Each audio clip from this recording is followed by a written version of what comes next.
যদি অন থাকে আপনি গ্যারান্টি সহকারে বলতে পারবেন যে একটা ভালো মাইলেজ পাবেন। কিংসটা আমাকে খুব বেশি পেইন দিচ্ছে যে মিটারের ভিতরে অনেক কিছু দিয়ে দিয়েছে ইনফরমেশন। খারাপ দিক হচ্ছে এই জিনিসটা আসলে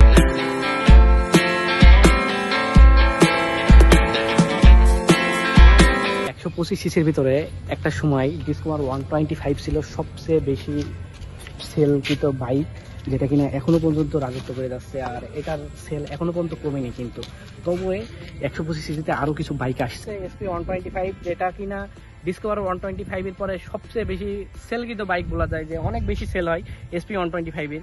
তো আজকে আমি ট্রাই করবো যে কি কি কারণে এসপি 125 এর বেশি সেল হচ্ছে এবং এসপি 125 কেন এখনো 2025 সালে এসে আপনি কিনবেন। প্রথম দিক থেকে যদি শুরু করি, সামনের দিকে রয়েছে হচ্ছে একটা, দেখছেন যে 80 সেকশনের টায়ার, যত সম্ভব 80/100 সেকশনের টায়ার। আর সামনের যেই ব্রেকিং রয়েছে এটা হচ্ছে একটা ডিস্ক ব্রেক, শুধুমাত্র একটা ডিস্ক ব্রেক, যেটা হচ্ছে নিশিনের সিঙ্গেল পিস্টন ক্যালিপারের ডিস্ক ব্রেক। আর এটার ব্রেকিংটা আসলে সামনে ডিস্ক ইউজ করা হলেও পেছনে ড্রাম ইউজ করা হয়েছে এবং দুইটা মিলে মোটামুটি সিবিএস ব্রেকিং ইউজ করেছে, যেটা কিনা হোন্ডার নিজস্ব ব্রেকিং সিস্টেম। আসলে সামনে যে সিবিএস ব্রেকিং রয়েছে, সামনে বলতে গেলে নাম আসলে সিবিএস ব্রেকিং মানে হচ্ছে কম্বি ব্রেকিং সিস্টেম। তো কম্বি ব্রেকিং কি, যে সামনের দিক যখন আমি ধরবো সামনের ব্রেকিং, পেছনেরটা অটোমেটিক্যালি ধরবে। তো এই সামনের যখন ব্রেক ধরি, এখানে একটা সেন্সর রয়েছে, এই সেন্সরের মাধ্যমে মূলত হয়তো বা সিগন্যালটা পৌঁছায় আসলে। আর পেছনেও একই রকম ভাবে এই ব্রেকিং এর ক্ষেত্রে একটা সেন্সর হয়তো বা দিয়ে দিয়েছে। আর পেছনের ব্রেকের কথা যদি বলি, পেছনের ড্রাম ব্রেক ইউজ করা হয়েছে। আর তার সাথে এই যে এখানে যে পাদানিটা একেবারে নর্মাল মতো বলতে গেলে, পাদানিটা একটা পাইপের মাধ্যমে সেট করছে, যেটা কিনা আর একটু বেশি অ্যাগ্রেসিভ করতে পারতো। আর ব্রেকিংটা মোটামুটি আছে ভালো, পেছনের ব্রেকিংটা খারাপ না। সামনে ব্যবহার করা হয়েছে একটা এলইডি হেডলাইট, যেটা কিনা আলো মোটামুটি কম বলা যায়, অতটা বেশি না। তবে হোন্ডার অন্যান্য বাইকের থেকে মোটামুটি আছে ভালো আলো। তো এটা তবে হাইওয়ের জন্য অতটা বেশি প্রিফারেবল হবে না। সিটির জন্য রাইড করা হয়তো বা ঠিক আছে, বাট হাইওয়ের জন্য কোনোভাবে ঠিক হবে না। এবার সেই ইন্ডিকেটরটা মোটামুটি একটু শার্প ডিজাইন করেছে, ভালোই আছে, তবে এখানে আর একটু ভালোটা দিতে পারতো। আর এখানে হোন্ডার লোগো, এইটুকুনো পার্টটুকু আবার গ্লসি পার্ট, এখানে একটু প্লাস্টিক পার্ট দিয়েছে এবং এখানে আবার গ্লসি পার্ট, আবার এখানে কিছু প্লাস্টিক পার্ট দিয়েছে, মানে গ্লসি এবং প্লাস্টিক পার্টের একটা মিশ্রণ রয়েছে। এর ইঞ্জিন হচ্ছে 125 সিসির একটা ইঞ্জিন, যেটা কিনা 10.9 নিউটন মিটার অফ টর্ক, যেটা কিনা মাত্র 7500 আরপিএম এ পৌঁছে যায় এবং ম্যাক্স পাওয়ার পৌঁছায় 10,000 আরপিএম এ, যেটা কিনা 10.58 বিএসপি মতো, প্রায় 11 বলা যায় না, 10.6 বিএসপি বলা যায় এরকম। আর এটা যেহেতু ম্যাক্স পাওয়ার 10,000 আরপিএম এ পৌঁছায়, সেক্ষেত্রে আপনি টপ আরো ভালো পেতে পারেন, কেননা যত বেশি আরপিএম পৌঁছাবে ম্যাক্স পাওয়ার, তত বেশি পারে স্পিড গেইন করতে পারে। এটা যে সাইলেন্সার রয়েছে সেটা নর্মাল সাইলেন্সারের থেকে আসলে অনেক বড় হয়। 125 সিসির যতগুলো সাইলেন্সার রয়েছে, বেশিরভাগ কমিউটার সেগমেন্টে যেসব বাইক রয়েছে সেগুলো এইরকম সাইলেন্সারটা দিয়ে দিয়েছে। যেগুলো নেকেড স্পোর্ট অথবা স্পোর্টস দিয়ে ছাড়া করছে, সেগুলো আসলে এইরকম সাইলেন্সার দিয়ে দিয়েছে। সাসপেনশন রয়েছে, সেটা আছে টেলিস্কোপিক সাসপেনশন, যেটা কিনা আমার মনে হয় যে রাইডারের ক্ষেত্রে অনেক বেশি ভালো সাপোর্ট দিচ্ছে। তবে পেছনের যে সাসপেনশনটা রয়েছে, এই সাসপেনশন দুই পাশে ইউজ করা হয়, এটা আসলে মনোশক সাসপেনশন না, যেই কারণে এটা বেশিরভাগ পালসারে দেখা যায়, ডিসকভারে দেখা যায় এবং এই বাইকেও ইউজ করা হয়েছে। তো সেই ক্ষেত্রে বলে যে অনেকে যে পিলিয়ন কমফোর্ট আসলে অতটা ভালো হয় না, কেননা এর রেয়ার সাসপেনশনটা অনেক বেশি হার্ড। আর সাসপেনশন রয়েছে, সাসপেনশনটা মোটামুটি অনেকে যারা হার্ড বলছে তারা কিন্তু চেঞ্জ করে ডিসকভারের সাসপেনশনটা লাগিয়ে নিতে টেস্ট করতে পারেন, সেটা অনেকে লাগিয়েছে, তারা ফিডব্যাক অনেক ভালো বলছে। এটা হচ্ছে পাদানি পেছনেরটা। আর এখানে যে সারি গার্ড রয়েছে, সারি গার্ডটা ইনবিল্ড দিয়ে দেয় এবং যে পাদানি রয়েছে এটাও ইনবিল্ড দিয়ে দেয় এর সাথে। আর তার সাথে চেন কভার রয়েছে এপাশে। গ্র্যাব রেলটা আসলে হয়তো বা অনেক বেশি ম্যাটার করে না, তবে কিছু কিছু ক্ষেত্রে যেমন কমিউটার সেগমেন্টের বাইকে গ্র্যাব রেলটা অবশ্যই দরকার হয়। তো এটার গ্র্যাব রেলটা এত সুন্দরভাবে করা হয়েছে যে এর উপরে যে কোনো মানুষও বসে যেতে পারে অথবা কোনো কিছু জিনিস নিয়ে যেতে পারে, সেক্ষেত্রে ভাঙার কোনো সম্ভাবনা দেখি না, মানে অনেক বেশি হার্ড এটা। আর পেছনে এখানে যেহেতু নিচে প্লাস্টিক রয়েছে, সেক্ষেত্রে এই গ্র্যাব রেলটা আসলে অনেক বেশি ভালো সাপোর্ট দেবে, এটা অনেক বেশি ভালো করছে। 80 সেকশনের টায়ার যেটা, তো 100 সেকশনের টায়ার আমার মনে হয় যে 125 সিসি হিসাবে ঠিকই আছে, কেননা 100 সেকশনের টায়ার বলতে গেলে 125 সিসি হিসাবে এর থেকে বেশি দিতে পারবে না, কেননা দিলে মাইলেজ হিউজ ড্রপ করতে পারে। তো এই বাইকের যে গিয়ার রয়েছে সেটা হচ্ছে 5টা গিয়ার। 5 স্পিড গিয়ার বক্সটা মূলত আমাদের যে 150 সিসি যেরকম বাইকে হয়, যে একটা ডাউন আর বাদ বাকি সব করা আপ, একই সিস্টেম। এটা সবচেয়ে একটা ভালো কাজ করছে, যে অন্যান্য বাইকে হয় সবকটা পেছনে থাকে হয়তো বা সবকটা সামনে থাকে, এটার মূলত 150 সিসির বাইকে যেরকম থাকে সেরকমই ইউজ করছে আর কি। এটা অনেক ভালো বিষয়। 5টা গিয়ার হওয়ার কারণে বাইকটা অনেক বেশি স্মুথ হয়ে গিয়েছে, তার সাথে সাথে মাইলেজটা অনেক বেশি ভালো পাওয়া যায়। আর এর ইঞ্জিনে ব্যবহার করা হয়েছে PGM-FI সিস্টেম। তো এই বাইকটা PGM-FI হওয়া সত্ত্বেও এটা কিন্তু কিক স্ট্যান্ড সহ আসছে। অনেক FI বাইকে কিন্তু কিক স্ট্যান্ড আসে না, এটাতে কিক স্ট্যান্ড দিয়ে দিয়েছে। আর এখানে যদি জুম করা হয় তাহলে হয়তো দেখা যাবে যে এটা হচ্ছে PGM-FI আসলে, যেটা কিনা হুন্ডার নিজস্ব সিস্টেম, FI সিস্টেম, সেটাকে PGM-FI বলছে। আর সাইড স্ট্যান্ডটা আসলে দেখা যায় এই যে এখানে সাইড স্ট্যান্ডের সাথে একটা সেন্সর রয়েছে। সাইড স্ট্যান্ড নামানো থাকলে বাইকটা স্টার্ট হবে না, এবং বাইকটা যদি নিউট্রালে থাকে সেক্ষেত্রে সাইড স্ট্যান্ড নামানো থাকলেও স্টার্ট হবে, তবে যদি আপনি গিয়ারে ফেলেন সাথে সাথে স্টার্টটা অফ হয়ে যাবে। এটা হচ্ছে একটা সাইড স্ট্যান্ডের সুবিধা। বাইক চালায় বেশিরভাগ ক্ষেত্রে প্রথমে ভুল হইতো যে সাইড স্ট্যান্ড নামিয়েই বাইক চালানো শুরু করে দিত, সেক্ষেত্রে এটা অনেক বেশি কার্যকরী হবে। এর ট্যাঙ্ক ক্যাপাসিটির কথা বলে, এটা হচ্ছে 11 লিটার ট্যাঙ্ক ক্যাপাসিটি। আসলে এখান থেকে তেল সেরকম দেখা যায় না, দুই পাশে ছড়িয়ে যায়। 11 লিটারের ট্যাঙ্ক ক্যাপাসিটি। আর এটা সবচেয়ে খারাপ দিক হচ্ছে এই জিনিসটা আসলে উঠে আসে।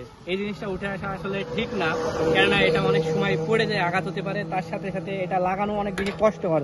আমার যতটুকু মনে হয় যে এই যে এখানে চাপ দিয়ে তারপরে লাগানো লাগে, এটা একটু কষ্টকর আছে লাগানো।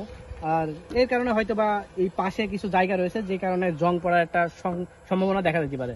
এর আগে হোন্ডার কোন বাইকে ইগনিশন বাটন অথবা সেলফ বাটন সেটা দিইনি, তো এটাতে দিয়ে দিয়েছে, সেই ক্ষেত্রে এটা অনেক ভালো হয়েছে। আর সুইচটা মোটামুটি ভালোই আছে।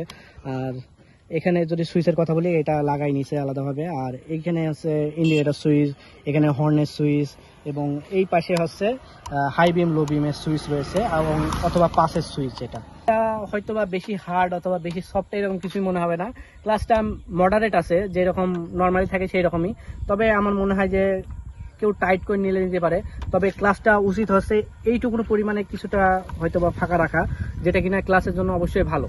তো মিটার কনসোলটা যদি দেখাই, মিটার কনসোলে এখানে অনেকগুলা ইনফরমেশন দেখা যায়। এই কোনায় যদি আমি আরেকবার অন করে দেখাই, এখানে একটা সার্ভিসের একটা চিহ্ন ওঠে, এবং এখানে টাইম দেখা যায়, এখানে গিয়ার দেখা যায়, এখানে কত কিলো চলছে, এখানে ফুয়েল ইন্ডিকেটর, তার সাথে ট্রিপ A ট্রিপ B তো রয়েছে, তার সাথে কত কিলোমিটার এভারেজ যাবে সেটাও দেখায়।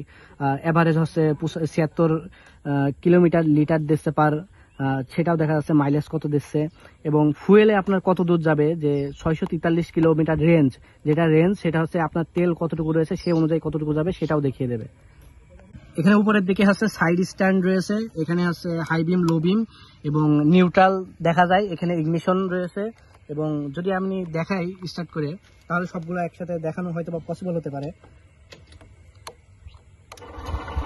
তো এখানে হচ্ছে নিউট্রাল দেখা যায়, এখানে সাইড স্ট্যান্ড, এখানে হচ্ছে হাই বিম যেটা রয়েছে সেটা দেখা যায়। হাই বিমটার জন্য এই যে হাই বিম ইন্ডিকেটর আসলে। আর এটা হচ্ছে ইগনিশন বাটন, যেটা যখন চালু করা হয় সেই সময় দেখা যায়। আর একটা হচ্ছে এখানে ইন্ডিকেটর রয়েছে, সাইড ইন্ডিকেটর, সেটাও দেখা যায়।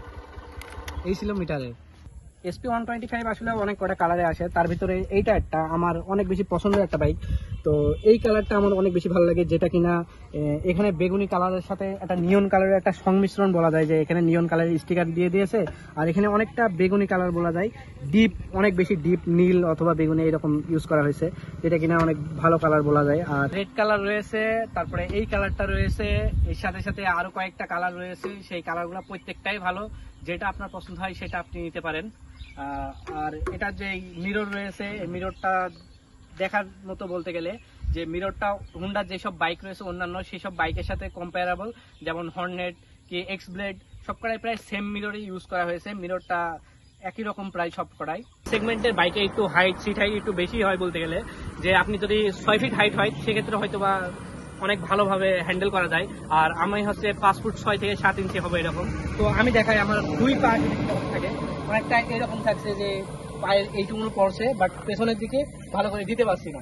আর এই পাশে যদি দেখাই আমি সেম পজিশন, এই পাশেও একই রকম, যে এই পাশে আমি হালকা একটু এইরকম পা রাখতে পারছি আসলে, যে পুরোপুরি এরকম রাখবো সেটা পারছি না। এটা হচ্ছে কমিউটার সেগমেন্টে একটা সিট হাইটের একটা সমস্যা। কমিউটার সেগমেন্টে আসলে সিট হাইট গুলা প্রায় এরকমই হয়, এর থেকে বেশি আসলে কম আশা করা যায় না। স্পোর্টসে আরো বেশি কম হয়। তো আপনার হাইট যদি 5 ফুট 5-6 হয় সেক্ষেত্রে আমার মনে হয় না হ্যান্ডেলিং অথবা চালাতে কোনো রকম সমস্যা হবে, কেননা এইটুকু পা রাখলে আমার মনে হয় যে অনেকটাই এনাফ। এটা হচ্ছে ইকো মোড। এইটা মূলত শুধুমাত্র SP 125 ইউজ করা হয়েছে এবং কিছু কিছু বাইকে এরকম ইকো মোড হিসাবে দেখাচ্ছে। এই যে এখানে যে সবুজ বাতিটা চলছে মূলত এটা হচ্ছে ইকো মোড। ইকো মোডের ক্ষেত্রে কি হয়, ইকো মোডে যদি আপনি বাইকটা চালান অনেক বেশি ভালো একটা মাইলেজ পাওয়া যায়, যেটা আপনি অনেক সময় নিজে কিভাবে চালাচ্ছেন তার কোনো ঠিক থাকে না। বাট ইকো মোডটা যদি অন থাকে আপনি গ্যারান্টি সহকারে বলতে পারবেন যে একটা ভালো মাইলেজ পাবেন। 180 সিসি হিসাবে এই বাইকটার আসলে ভাইব্রেশন কেমন সেটা বুঝতে গেলে অবশ্যই একটা গিয়ার কমিয়ে হাই রেপ করে বোঝা যায় আসলে যে এর ভাইব্রেশন আসলে কেমন ফিল হবে। তো বসে থেকে আর চালিয়ে কেমন ফিল হবে, হাতে কেমন ভাইব্রেশন ফিল হবে এবং আপনি যে বসে রয়েছেন এতে কেমন ফিল হবে সেটা আসলে টেস্ট করা যায় এভাবেই, যে হাই রেপ করে। তো হাই রেপ করার পরে আমি 3 গিয়ারে প্রায় 47 চালাচ্ছি, তারপরেও মনে হচ্ছে না আমার অতটা বেশি প্যারা দিচ্ছে। বাট যখন 4 গিয়ারে যদি 50-এ আমি চালাই আমার মনে হচ্ছে না অত বেশি ভাইব্রেট দিচ্ছে। হ্যান্ডেল প্লাস হচ্ছে আমি বসে থেকে ক্ষেত্রে কোনো জায়গায় ভাইব্রেশন পাচ্ছি না। যদি 4 গিয়ারে 45 এখন বর্তমানে চালাচ্ছি সেটা পাচ্ছি না। আর ইকো মোডও চলছে অলরেডি। হ্যান্ডেলিং এর বিষয়ে যদি বলি, বাইকটা হ্যান্ডেলিং অনেক বেশি ভালো আছে, কোনো সমস্যা পাচ্ছি না হ্যান্ডেল করতে। আর আমার মনে হচ্ছে যে যথেষ্ট ফ্রি আছে হ্যান্ডেলটা, ভালো মতো হ্যান্ডেল করা যায়। 125 অনেক কটাই বাইক রয়েছে যেগুলাতে এরকম হ্যান্ডেল ইউজ করা হয়নি হয়তো বা, যেমন XT 125 আর আছে রেডার 125 যেটা রয়েছে। তো এই দুইটার হ্যান্ডেলটা অনেক বেশি আপরাইট রয়েছে, যে কারণে অনেক বেশি কমফোর্টেবল হয়। তো এটারও হ্যান্ডেলটা যতই নিচু হোক না কেন এখান থেকে অনেক আপরাইট হওয়ার কারণে এটাতেও অনেক বেশি কমফোর্টেবলি অনেকক্ষণ ধরে রাইড করা যাবে, অতটা প্যারা লাগবে না আর কি। মিটারে অনেক কিছুই দিয়েছে ইনফরমেশন, তবে একটা ইনফরমেশন যদি দিত যে RPM মিটার, RPM যদি আমি দেখতে পারতাম তাহলে হয়তো বা সবচেয়ে বেশি ভালো হতো। এখানে RPM এর ল্যাকিংসটা আমাকে খুব বেশি পেইন দিচ্ছে, যে মিটারের ভিতরে অনেক কিছু দিয়ে দিয়েছে ইনফরমেশন বাট RPM মিটারটা দেয়নি।